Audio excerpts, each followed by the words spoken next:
Round one of the BBL, round one of Supercoach has been an absolutely tough one there with, two good games and then a complete washout into a dangerous pitch. 2 for 30 we finished up last night, and very, very frustrating for anyone who captained any of the Scorchers players and if you had a lot of Renegades guys. So I ended up having 3 starters for the Renegades. I had Fraser McGurk on the bench, and then for the Scorchers I ended up with Cooper Connolly. So this game, to be honest, it actually helped me a little bit. Obviously, a lot of Renegades in my squad, and guys like Kane Richardson who didn't get a chance to really to do anything in this game and had a pretty average first game. So that hurt on that front. But just having Connolly myself, end up with a few points. And I would have had Jai Richardson as captain, and Aaron Hardy was my other player as well. So changing to Nisa and also Tommy Curran, I have a lot of money in the bank now, which I'll show you guys in a sec. I suppose this game actually helped me. There's a little bit of chatter around it being rescheduled. I haven't seen that before unless it's a final.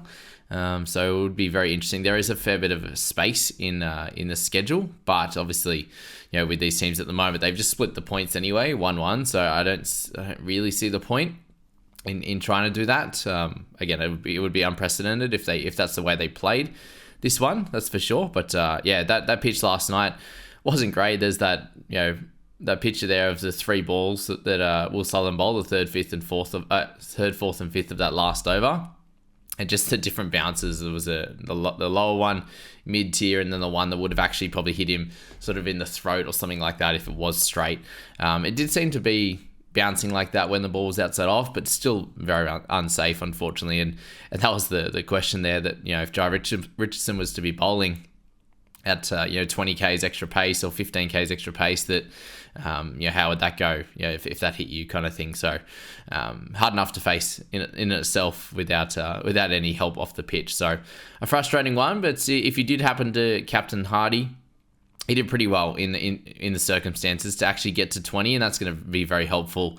It's an extra 20 added on to his score. Whereas if you had to captain Richardson, if you brought in Ty or Berendorf, which were all in a lot of our plans, Josh Inglis as well with 3. That 20 is at least something there. And same if you end up with Tommy Rogers, there weren't too many that you picked up at least a wicket there. Sutherland continued to dominate, and unfortunately Richardson still didn't get a bowl, which in out of that 7 overs, which was a little bit frustrating.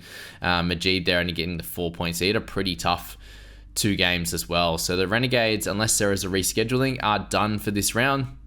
And really, unless you're Will Sutherland, it kind of hurts a bit, because all of these guys now are going to lose plenty of value. Fraser McGurk, obviously the cheapest one of the lot, will go up a little bit, but Richardson will go down plenty.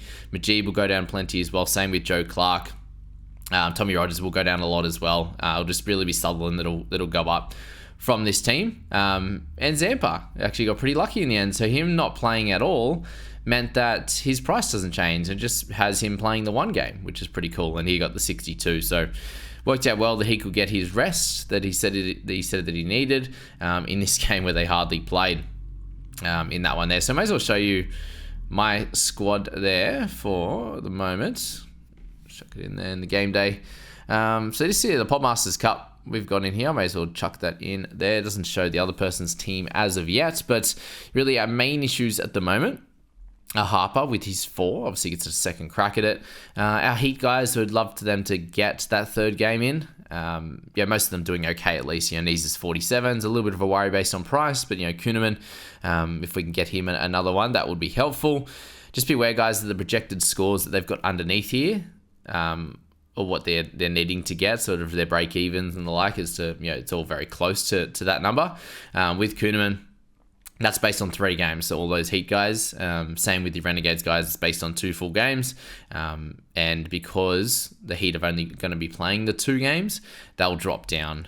So don't expect your scores to be anywhere near what they're projected to right now. Tommy Curran, 24, so we really need him to come back and do well tonight's game. Hopefully they play. It looks like it's fine, the weather in Tasmania. Glenn Maxwell out for this next game, if you didn't know. Long gap in between. They have a bye in round 2 as well, so all the way until round 3. Hopefully he's back by then, and he should be. It would be my guess in that one. So I'd be holding him if he was in your team, and he's in mine, obviously. Yeah, we spoke about the Renegades guys, and then Cooper Conley, the 6. So I've got Fraser McGurk on the bench. I ended up trading out Wes Jaeger for Tanvir Sanger for his game when they play the Heat on Tuesday. It's cool that they pop all that in there when the games are, and still sitting with McDermott, Menenti, and Darcy Short. So those guys with that game just being completely off, they get the DNP, which is helpful. But last night's game, because they started, they don't get the DNP, and they pick up those whatever points they got or whatever zeros they got. That's where they end up in that one. Let me know where you guys are at with your sides. That game last night, luckily enough, did help me. The game before didn't. And obviously, picking Curran. But out of the potential captains at the moment that I could have had, it was Tom Curran with 24. Obviously, Munro.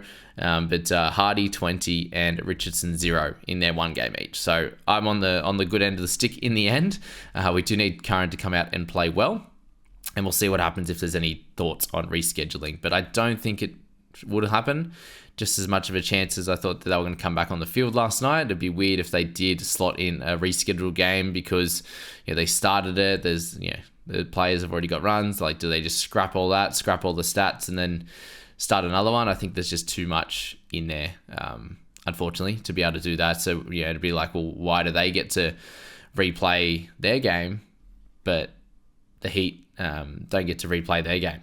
I think that's the frustrating one. That would be the frustrating one there on that front, is if they didn't get to play, why do they get to play? So we'll leave it at that one, guys. That's the little review for today. And we'll catch you hopefully after a game is actually played tomorrow night.